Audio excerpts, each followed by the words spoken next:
नमस्कार, मैं हूं अनुज। आज के मुख्य समाचार में आपका स्वागत है। मासिक धर्म अवकाश पर नीति बनाए केंद्र। सुप्रीम कोर्ट ने सोमवार को केंद्र सरकार को निर्देश दिया कि वह राज्यों और अन्य पक्षों के साथ परामर्श कर महिला कर्मचारियों के लिए मासिक धर्म अवकाश पर एक मॉडल नीति तैयार करे। प्रधान न्यायाधीश डीवाई चंद्रचूड़, जस्टिस जेबी पार्डीवाला और जस्टिस मनोज मिश्रा की पीठ ने कहा कि यह मुद्दा नीति से संबंधित है और अदालतों के विचार करने के लिए नहीं है। इसके अलावा महिलाओं को ऐसी छुट्टी देने के संबंध में अदालत का निर्णय प्रतिकूल और हानिकारक साबित हो सकता है, क्योंकि नियोक्ता उन्हें काम पर रखने से परहेज कर सकते हैं। पीठ ने याचिकाकर्ता से सवाल किया कि इस तरह की छुट्टी अधिक महिलाओं को कार्यबल का हिस्सा बनने के लिए कैसे प्रोत्साहित करेगी। इस तरह की छुट्टी अनिवार्य करने से महिलाएं कार्यबल से दूर हो जाएंगी। हम ऐसा नहीं चाहते। सुप्रीम कोर्ट ने कहा, याचिकाकर्ता का कहना है कि मई 2023 में केंद्र को एक आवेदन सौंपा गया था। चूंकि मुद्दा सरकारी नीति के विविध उद्देश्यों को उठाता है, इसलिए इस अदालत के पास हमारे पिछले आदेश के संदर्भ में हस्तक्षेप करने का कोई कारण नहीं है।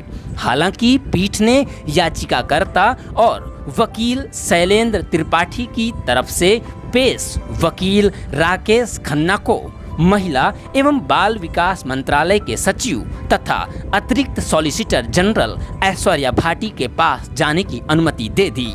पीठ ने कहा, हम सचिव से अनुरोध करते हैं कि वह इस मामले पर नीतिगत स्तर पर विचार करें और सभी पक्षों से परामर्श करने के बाद देखें कि क्या एक मॉडल नीति बनाई जा सकती है।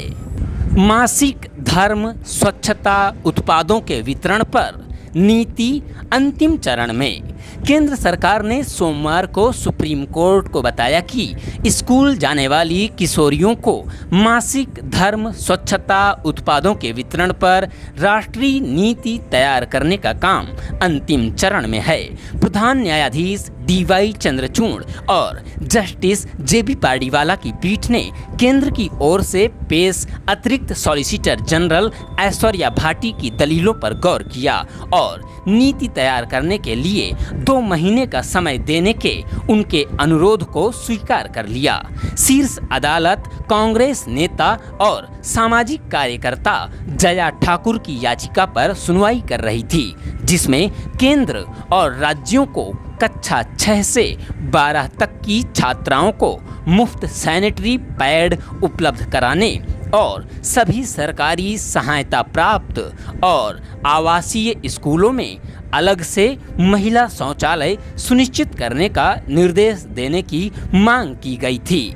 दिव्यांग व्यक्तियों पर व्यंग्य या अपमानजनक टिप्पणी से बचें।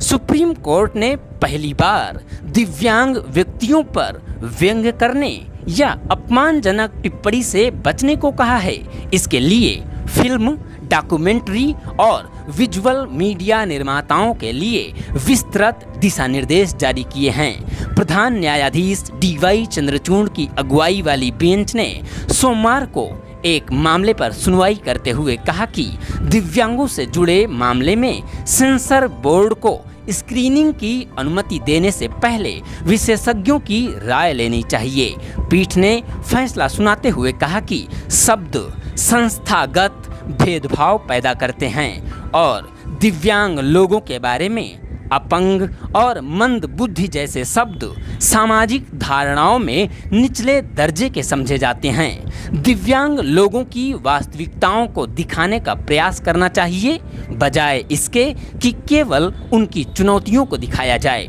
समाज में उनकी सफलताओं, प्रतिभाओं और योगदान को भी प्रदर्शित किया जाना चाहिए।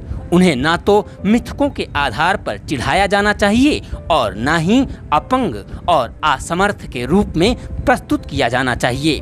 दिव्यांग अधिकार कार्यकर्ता निपुण मल्होत्रा की याचिका पर सुनवाई के बाद सुप्रीम कोर्ट ने यह निर्देश दिए। मल्होत्रा ने कहा था कि हिंदी फिल्म आंख मिचौली में दिव्यांग जन के लिए अपमानजनक शब्दों का इस्तेमाल किया गया है। इसी के साथ आज के समाचार समाप्त हुए। मिलते हैं किसी अन्य महत्वपूर्ण टॉपिक के साथ। अभी के लिए इजाजत चाहते हैं। बहुत बहुत धन्यवाद।